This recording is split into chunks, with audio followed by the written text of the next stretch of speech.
মাধ্যমিকে ফল দীপজয়ের সংবর্ধনা দিলেন বিধায়ক। অভাবের সঙ্গে লড়াই করে মাধ্যমিকে নজরকাড়া ফল করেছে রাজগঞ্জের দীপজয় সরকার। শুক্রবার তাকে সংবর্ধনা দিলেন রাজগঞ্জ বিধায়ক খগেশ্বর রায়।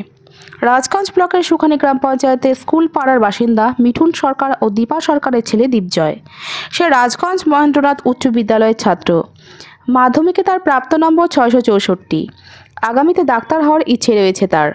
দীপজয়ের বাবা দীর্ঘদিন থেকেই অসুস্থ। মা দর্জির কাজ করে কোনো মতে সংসার চালান। এই অভাবের সংসারে কিভাবে দীপজয়ের স্বপ্ন পূরণ হবে তা নিয়ে চিন্তায় রয়েছে দীপজয় ও তার পরিবারের সদস্যরা। শুক্রবার দীপজয়ের বাড়িতে গিয়ে ফুল ও মিষ্টি দিয়ে সংবর্ধনা জানান রাজগঞ্জ বিধায়ক খগেশ্বর রায় ও সমাজসেবী অরিন্দম ব্যানার্জি সহ অন্যান্যরা। সংবর্ধনা দেওয়ার পাশাপাশি আর্থিক সাহায্যের কথা বলেন তিনি। এছাড়াও তার ডাক্তার হওয়ার পড়াশোনার জন্য সব রকম সাহায্য করবেন বলে আশ্বাস দেন বিধায়ক।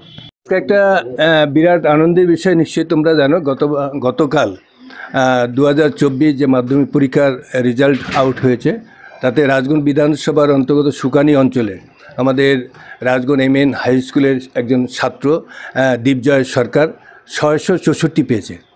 এটা বিরাট একটা গর্ব আনন্দের বিষয়। গতকাল রেজাল্ট আউট হয়েছে, তাই রাজগঞ্জ বিধায়ক হিসেবে আমার একটা কর্তব্য, তার বাড়িতে আমি এসেছি, তাদের সামান্য একটু সংবর্ধনা দেওয়ার চেষ্টা করলাম। তার বাবা মার সাথে কথা বললাম এবং তার যেটা ইচ্ছা, দিগ্বিজয় যে ইচ্ছা, ডাক্তারি হওয়ার ইচ্ছা, তাই ব্যক্তিগত হিসাবে আপাতত আজকে যে সংবর্ধনা দিলাম, আগামীকালে নিজে ব্যক্তিগত হিসাবে আমি 10,000 চেক কালকে ওর বাবার কাছে পাঠিয়ে দেবো এবং আগামীতে ডাক্তারি পড়ার জন্য কি অসুবিধা সুবিধা নিশ্চয়ই আমার সঙ্গে সহযোগিতা করবে, নিশ্চয়ই সেটা আমি পূরণ করার চেষ্টা করব। এটা আমি তার বাবা এবং মা এবং তার সাথে আমি কথা বললাম। আপনার এলাকার এতটা ভালো রেজাল্ট? আমার এলাকায় দারুণ রেজাল্ট ভাই, প্রত্যেক বছরেই ভালো ভালো রেজাল্ট আমার বিধান। গত বছরও যেমন শিকারপুর অঞ্চল ভালো রেজাল্ট করে, তারপরে বিভিন্ন জায়গায় এই যে ভালো রেজাল্ট, তার জন্য আমার একটা কর্তব্য, এলাকার বিধায়ক আমার একটা কর্তব্য তাকে উৎসাহ দেওয়ার জন্য, এবং তার বাবা মাকেও বললাম নিশ্চয়ই একটা ডাক্তার পড়ার জন্য যে একটা উদ্যোগ, তাকে যদি আমরা উৎসাহ দিই, নিশ্চয়ই সে আরও পাবে, উৎসাহ পাবে, উদ্যম পাবে। তাই তার যে উৎসাহ, যে উদ্যম, যেটা ডাক্তারি হওয়ার, আমি তাকে আশীর্বাদ করব সে যেন ডাক্তার হতে পারে। আমার খুবই ভালো লাগছে। আমি কখনো ভাবিনি যে আমি একজন এত বড় সম্মানীয় একজন ব্যক্তির কাছ থেকে এতটা সাহায্য পাবো। খুবই ভালো লাগছে আমার। তুমি তো বলে ডাক্তার হতে চাও, কিভাবে এগোবে?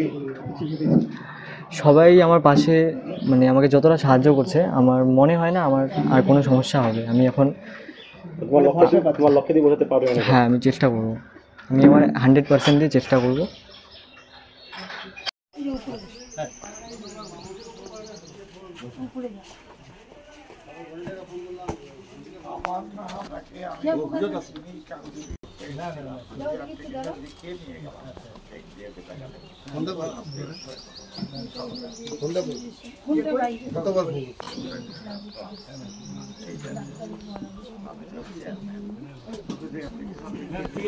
সবাই মিলে দরকার হবে না।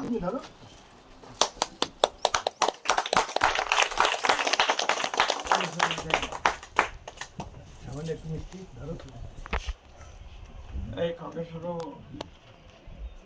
দাদা আর বললাম না, আমি আপনার থেকে অনেক যেমন ভালো ঠিক আছে। সবাইকে দাদা ওকে কে অ্যাপ্লিকেশন দেখিয়ে দেবো। ঠিক আছে, ঠিক আছে। আপনি ওদের সঙ্গে